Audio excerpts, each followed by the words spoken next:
Hey man, what's up? What's happening? You already know who it is and what it is. It's your boy Q Walker, aka Nephew Q, host of the world's most dangerous sports show, Beyond the Game, here to continue give you my Buccaneer breakdown report for no place for bias. But before I get into all of that, I need everybody to like, share, and subscribe to the YouTube channel KY Beyond the Game, or subscribe to the podcast on all major podcast streaming platforms. Now let's get into this Buccaneer breakdown report. Week 1 versus the Dallas Cowboys, as my Tampa Bay Bucs came out victorious 19-3 against the Dallas Cowboys, as if there was any doubt. I mean, the Dallas Cowboys have not been relevant playoff-wise since I was in elementary school. I mean, the last time the Dallas Cowboys were relevant as far as Super Bowl's concerned, last time that happened, I was playing red light, green light, Mother May I, Foursquare, having recess, playing dodgeball at PE class. Like, that was the last time the Dallas Cowboys were relevant as far as Super Bowl contending is concerned. But anyways, enough about them losers. My Tampa Bay Bucs won 19-3 in this ball game. Now let's talk about what happened during this ball game. Now the Dallas Cowboys got the ball first. They went down the field and they kicked the field goal, which ended up being their only points that they would have for the entire ball game. So let's talk about the Tampa Bay defense. Shout out to them. I tip my hat to them. Salute to them as they played lights out. I mean, Shaquille Barrett, he had a couple of knockdowns and pressures against Dak Prescott. You had Levante David, who had a couple of tip passes that he could have easily picked off, but, he was unable to. But he had a lot of knockdowns and pressures on Dak Prescott. Devin White had a few sacks on Dak Prescott. Joe Tryon Shoyinka, which is the second-year player who replaced JPP, he was all over the field in the first quarter. And after the Dallas Cowboys' initial drive, the Tampa Bay Buccaneers held the Dallas Cowboys 1 for 13 on third downs the rest of the ball game. So they just played lights out. The linebacker core was amazing. The up front three was amazing. Speaking of the secondary, Antoine Winfield Jr., he picked off Dak Prescott right here, which kind of helped, gain momentum for the Tampa Bay Buccaneers. But it's Dak Prescott. Everybody picks off Dak Prescott, so it's not that impressive. But at the same time, it was a great play, great read by Antoine Winfield Jr. to pick off Dak Prescott and to stop whatever momentum that they had going into the ball game. So shout outs to the Tampa Bay Buccaneers defense. Let's give a lot of credit to them.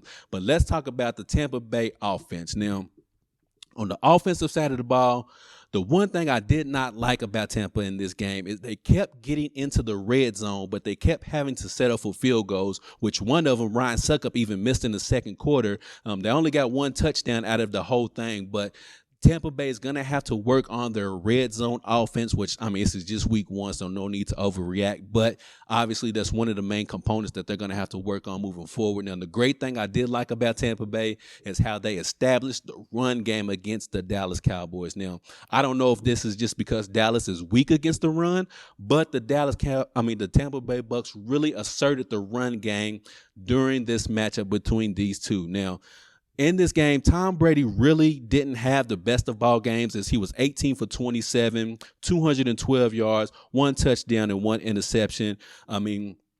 Majority of the 212 yards that he had came on this bomb right here to Julio Jones on his 48-yard catch, as the old man Tom Brady still wanted to show that he had a rocket for an arm, and Julio Jones wanted to show that his old man legs could still get behind the defense. Now, in this game, Julio Jones did end the game with 3 receptions for 69 yards. Also, a great thing to see for the Tampa Bay Bucs were the first drive, the first play, they threw a screen pass to Chris Godwin for 14. They went up going for 14 yards. It was great because it got Chris Godwin back into the field of the NFL again, got his feet wet a little bit. Now, Chris Godwin did leave in the second quarter with a hamstring injury. Head coach Ty Bowles said it's not as serious as they thought it was originally, so expect him to miss a couple of weeks just so they can make sure everything is A-okay with him. Another big blow to the offensive line for the Tampa Bay Bucs, as it seems like every single week they're having offensive line injury issues, as left tackle Donovan Smith left the game with a hyperextended elbow in the second quarter. He got replaced by veteran Josh Wells in this matchup. If I was a betting man, I would expect Donovan Smith to play this Sunday against the New Orleans Saints, as Donovan Smith, in his 8-year career in the NFL, has only missed 3 games. So I do expect him to put a brace on it, shoot some cortisone into it, whatever he got to do to play. I do expect him to play at left tackle. But if he is unable to go, Josh Wells will be a left tackle, which, I'm pretty sure the New Orleans Saints linebackers and edge rushers will be licking their chops at that as well. But speaking of offense, let's talk about the catch heard around the NFL with Mike Evans' one-handed touchdown grab in the back of the end zone. Now, here's a little known stat for you. Since 2018, Mike Evans has 20 touchdowns on goal or fade routes, which is the most in the NFL. So shout out to Mike Evans as he ended the ball game with 5 receptions for 71 yards and 1 touchdown in this matchup as well. Also, like I mentioned, and that happened in the third quarter, by the way. Now, in the third quarter is when the Tampa Bay Bucs as a team really started to take over this ball game even more, as Devin White had a sack in the third quarter. They consistently got pressure on Dak Prescott in the third quarter. Leonard Fournette went over the 100-yard rushing mark in the third quarter, so they really had the run game established and going in the third quarter is when they really put everything together. Also, I got to say this. I was on Leonard Fournette about his weight all training camp long, but fantasy owners who had Leonard Fournette, I'm pretty sure were ecstatic as he had 21 rushes for over 127 yards in this ball game. He averaged 6 yards a carry.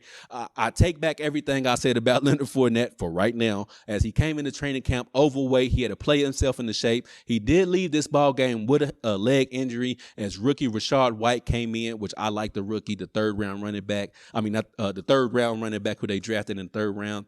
He came in, he did very well, but Leonard Fournette, man, you did phenomenal this game, and I'm pretty sure fantasy owners are ecstatic that they had you for this game, as he had over 127 rushing yards. Now, let's talk about this upcoming matchup against the New Orleans Saints. Now, this is a divisional matchup. The Saints just came off of a come-from-behind victory against the Atlanta Falcons, 27-26, but like I said, that was a divisional matchup. Tampa Bay and New Orleans always have tough matchups, but you have the Jameis Winston history with Tampa Bay, as they selected him first with the overall pick, but moved him out the way to bring in Tom Brady. And then I don't know if y'all remember last season, the head coach, well, he was the defensive coordinator last season for the Saints, but now he's the head coach for the Saints. I can't remember his name off the top of my head right now, but him and Tom Brady got into it last season, if you guys remember that. So there's a lot of storylines going into this ball game. Now, for all my bettors, the line right now is the Bucs by 3. And the over-under is 44 for this Saints ball game. So with that being said, my prediction for this ball game, I have the Tampa Bay Buccaneers winning this game 21-17. I see it being a tight, contested, nip and tuck ball game because, like I said, the Saints always play the Bucs tightly. Also, Tom Brady always historically doesn't have the best Tom Brady type games against the New Orleans Saints, whether he's with the Patriots or he's with the Tampa Bay Bucs. He always it seems like they got his number. But anyways, I have Tampa Bay in this matchup 21-17. Ryan Succop is going to kick a field goal in the fourth quarter that's going to put us up. That's ultimately going to help us win the ball game. The defense is going to make a couple of key crucial stops. That's obviously going to keep the Saints from winning the ball game. But anyways, that's my Buccaneer breakdown report going into week 2 for No Place for Bias. And remember, like, share, and subscribe to the YouTube channel, KY Beyond the Game, and subscribe to the podcast on all major podcast streaming platforms. I've taken up too much of your time already. Can't wait to see you next week where we can talk about what happened in week 2. But as always, this is your boy Nephew Q telling you to treat somebody how you want somebody to treat your mama. And I'm up at this thing, y'all. Peace.